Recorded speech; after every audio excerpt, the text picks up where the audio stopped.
Dear students, welcome to Gate Smashers. आज की इस वीडियो में एक्सप्लेन करने जा रहा हूं आर्किटेक्चर ऑफ आरएनएन, मतलब रेकरेंट न्यूरल नेटवर्क का आर्किटेक्चर क्या है, कैसे वर्किंग होती है, ये सारी चीजें आपको with example, with real life example explain करूंगा। तो गाइस फटाफट से वीडियो को लाइक कर दें, चैनल को सब्सक्राइब कर दें अगर अभी तक आपने नहीं किया, अगर कर भी दिया है तो और डिवाइसेस से सब्सक्राइब करवा सकते हो, शेयर कर सकते हो। सब्सक्राइबर्स बहुत जरूरी है। तो चलिए स्टार्ट करते हैं। सबसे पहले एक बार आपको बता दूं दोबारा से, वैसे तो मैंने लास्ट वीडियो में ऑलरेडी बता भी दिया है आरएनएन होता क्या है, कहां पे हम यूज करते हैं, बट फिर भी एक बार छोटा सा आपको रिकैप कर रहा हूं यहाँ पे कि यार मेरे पास होता क्या है कि जो नॉर्मल मेरा एएनएन है, जो नॉर्मल मेरा आर्टिफिशियल न्यूरल नेटवर्क है, उसमें प्रॉब्लम क्या थी कि मेरे पास इनपुट लेयर है, इनपुट लेयर में जो मेरे नंबर ऑफ न्यूरॉन्स है वो फिक्स्ड है, उनको चेंज नहीं किया जा सकता। ऐसे ही मेरे पास नंबर ऑफ न्यूरॉन आउटपुट में क्या है, फिक्स्ड है। लेकिन हम लोग यहाँ पे डेटा के ऊपर काम कर रहे हैं जो कि है डायनामिक, मतलब ऊपर नीचे बढ़ भी सकता है, कम भी हो सकता है। तो यहाँ पे एएनएन जो है वो प्रॉपरली काम नहीं कर पाता। दूसरा सबसे इंपॉर्टेंट फीचर, लेट्स सपोज मुझे स्टूडेंट का प्रिडिक्ट करना है कि भैया स्टूडेंट पास होगा या फेल होगा, इस तरीके की प्रिडिक्शन करनी है। और मेरे पास कुछ फीचर्स है कि स्टूडेंट कितने आवर्स की स्टडी करता है, स्टूडेंट कितने आवर्स सोता है, स्टूडेंट की अटेंडेंस क्या है, स्टूडेंट का आईक्यू लेवल क्या है। तो मैंने इस तरीके से 4 फीचर्स देके कुछ प्रिडिक्ट कर रहा हूं। अगर अब मैं इनको चेंज कर दूं, मतलब यहां पे मैंने लिखा था कि स्टूडेंट कितने यार पढ़ता है, मैं यहां कर दूं इसको, और मैं बोल दूं कि कितने यार सोता है, उसको मैं इधर कर दूं, मतलब कहने का सिर्फ इनका ऑर्डर चेंज कर दूं, फीचर वही है, ऑर्डर चेंज कर दिया, तो यार ये जो एएनएन है ना वो तो दे देगा आंसर सही। लेकिन जो मेरा सीक्वेंशियल डेटा होता है, सीक्वेंशियल डेटा में क्या प्रॉब्लम है कि भैया वहां पे मेरे को चाहिए प्रॉपर ऑर्डरिंग, पिछली वाली वैल्यू, आगे वाली वैल्यू, ये सारी डिपेंडेंट है। तो इसीलिए आरएनएन के अंदर हमें प्रॉपर मेमोरी, प्रॉपर जो है वो फंडा यूज करना पड़ता है। तो इसको समझ लो कि आर्किटेक्चर कैसे काम करता है। ध्यान से देखना, दिखने में थोड़ा डेंजरस सा लगेगा बट है कुछ नहीं, आपको मैं बढ़िया से एग्जांपल से समझाता हूं। लेट्स सपोज मैंने डेटा को प्रोसेस करना स्टार्ट किया, मेरे पास कुछ भी डेटा है, हाय हाउ आर यू, कुछ भी इस तरीके से मेरे पास डेटा। तो सबसे पहले मैंने क्या किया, इनपुट 1 दी हाई, एग्जांपल के तौर पे ले लो x1 मेरा क्या है, हाई इनपुट है।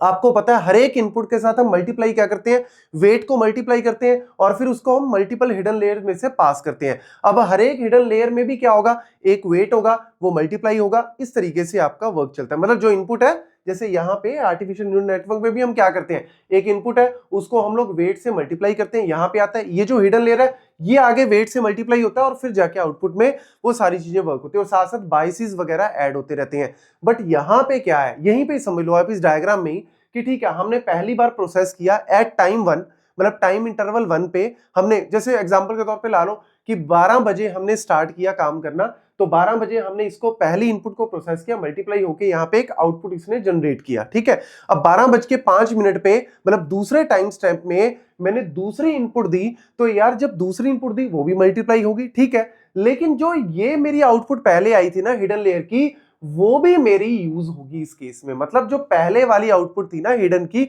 वो भी दोबारा से यूज होगी। ये सबसे बड़ा फंडा है किसके अंदर, आरएनएन के अंदर। और इसी चीज को समझना बस आपको कि ये देख लो जी, यहाँ पे मैंने एक इनपुट दी, वेट से मल्टीप्लाई की, हिडन लेयर वेट से मल्टीप्लाई किया, यहाँ पे कुछ खिचड़ी पकी, मतलब कहने का भाई बायसेस ऐड हुए, सारा काम हुआ।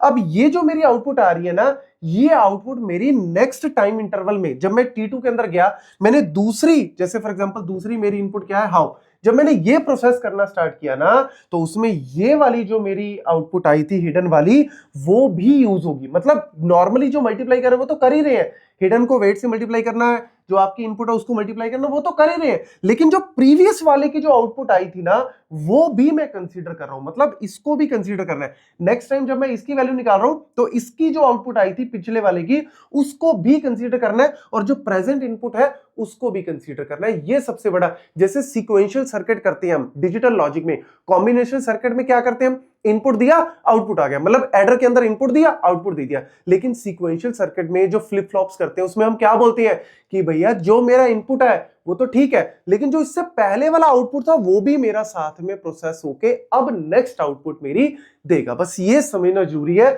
और इसको समझाने के लिए एक और एग्जांपल आ गई आपके पास की एग्जैक्ट वर्किंग भी समझा देता हूं।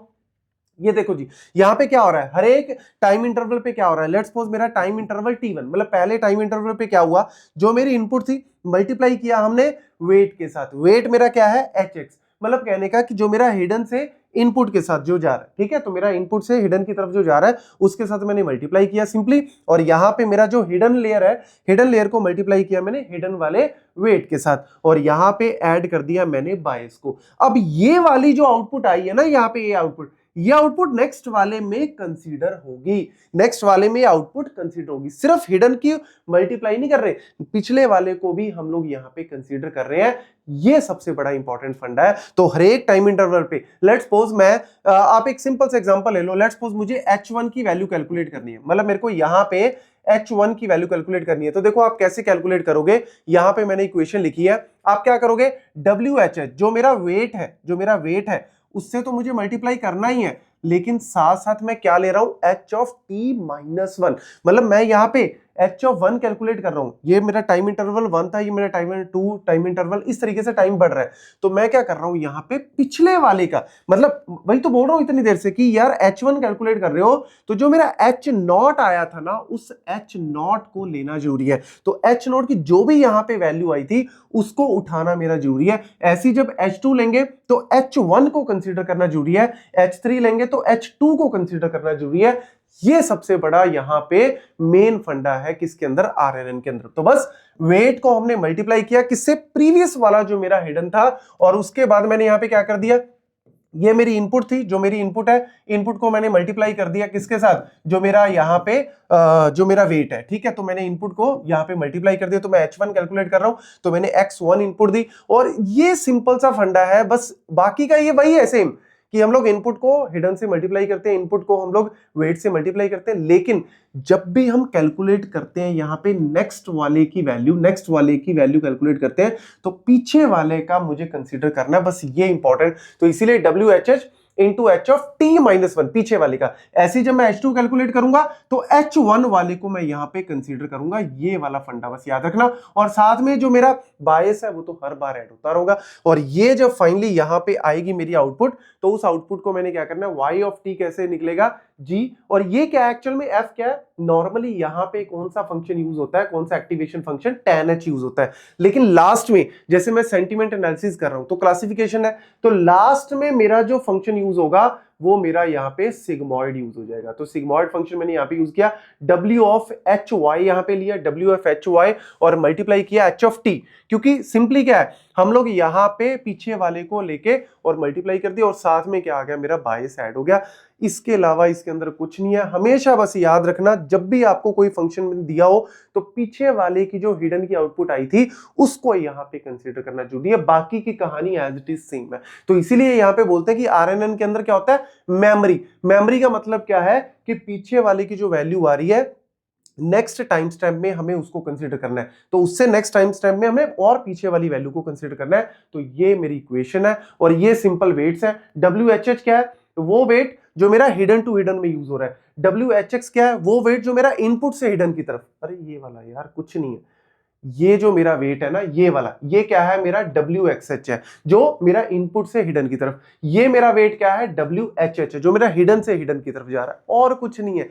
ये सिंपल सा फंडा है। सिर्फ आपको पहली बार जब आप पढ़ोगे तो थोड़ा सा आपको लग सकता है डिफिकल्ट, लेकिन इसी वीडियो को दोबारा से फिर देखोगे तो आपको ये बिल्कुल इजी लगेगा। तो मेन सबसे इंपॉर्टेंट है ये डायग्राम याद रखना, कैलकुलेशन आप कर सकते हो, और साथ साथ ये इक्वेशन हमने ऑलरेडी डिराइव कर ही दी है। और एक लास्ट में छोटा सा और पॉइंट, यहां पे हम आउटपुट निकाल रहे हैं बिल्कुल लास्ट में, क्योंकि हम क्या कर रहे हैं, मैनी सीक्वेंसेस दे रहे हैं और एक आउटपुट निकाल रहे हैं। हम लोग यहां पे हर एक इंडिविजुअल सीक्वेंस की भी आउटपुट यहां पे निकाल सकते हैं बाय यूजिंग द सिग्मॉइड।